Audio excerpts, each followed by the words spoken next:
Today I'm showing the correct way to remove an iPhone inductor using a low temperature technique. This method is extremely useful in situations where there are sensitive chips nearby, such as the CPU, NAND, or any component with underfill on the sides or underneath.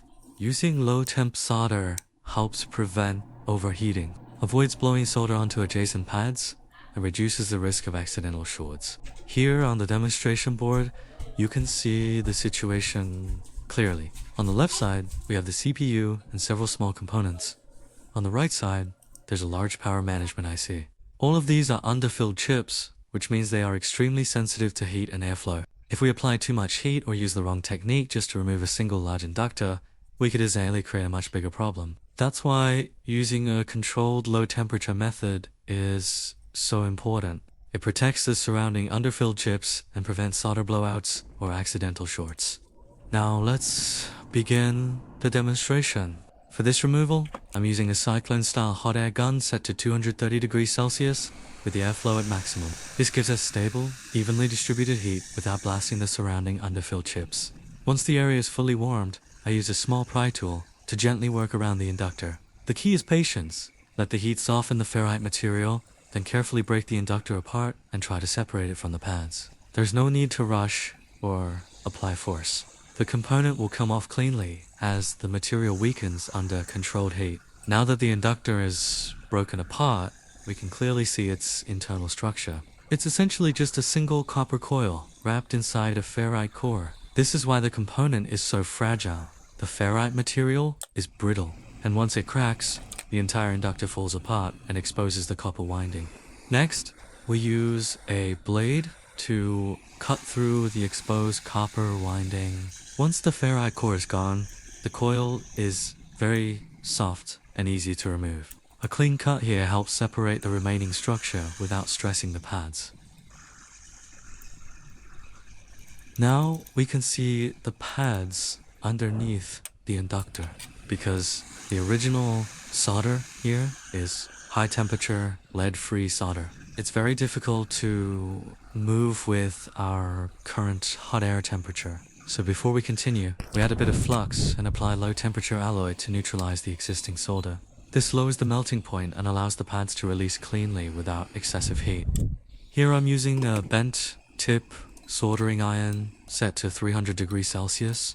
Don't worry, this type of tip doesn't easily transfer high heat to the surrounding underfilled chips because the contact area is very small and it loses heat quickly. At this stage, we still need to work together with the hot air gun. The iron provides localized heat on the pads, while the hot air keeps the entire area at a stable temperature, making the solder much easier to move. Now we use the soldering iron to gently scrape away the remaining inductor residue. At this stage, the ferrite fragments are soft and break apart easily, so a light touch is all you need. The goal is to clean the pads without applying pressure or disturbing the surrounding components. When we notice the heat transfer starting to drop, we can add a bit more flux to help the solder flow. The extra flux improves thermal conduction and keeps the alloy active, making it much easier to clean the pads without increasing temperature.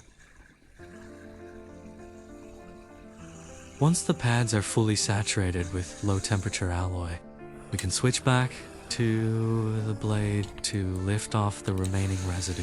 At the same time, we use tweezers to gently scrape away the underfill around the pads. The solder is already softened, and the black glue breaks down easily so everything comes off cleanly without applying force.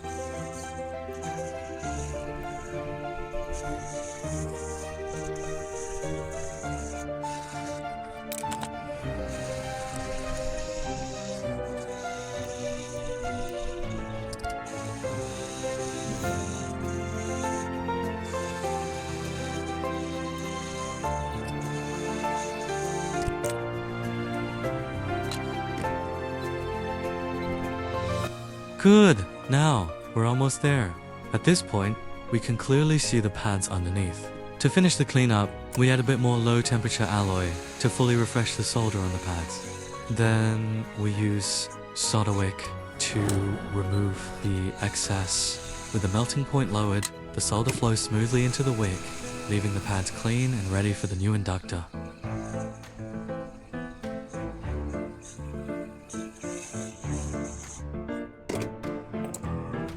Alright, now we can clean up the pads. There's still some underfill around the pads, and if we leave it there, the new inductor may not sit properly.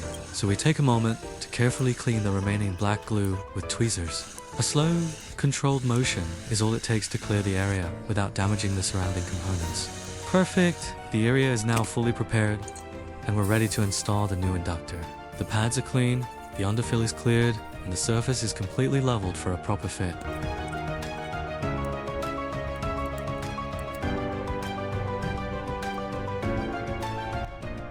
First, we apply a small amount of low temperature solder tin onto the inductor and get ready to install.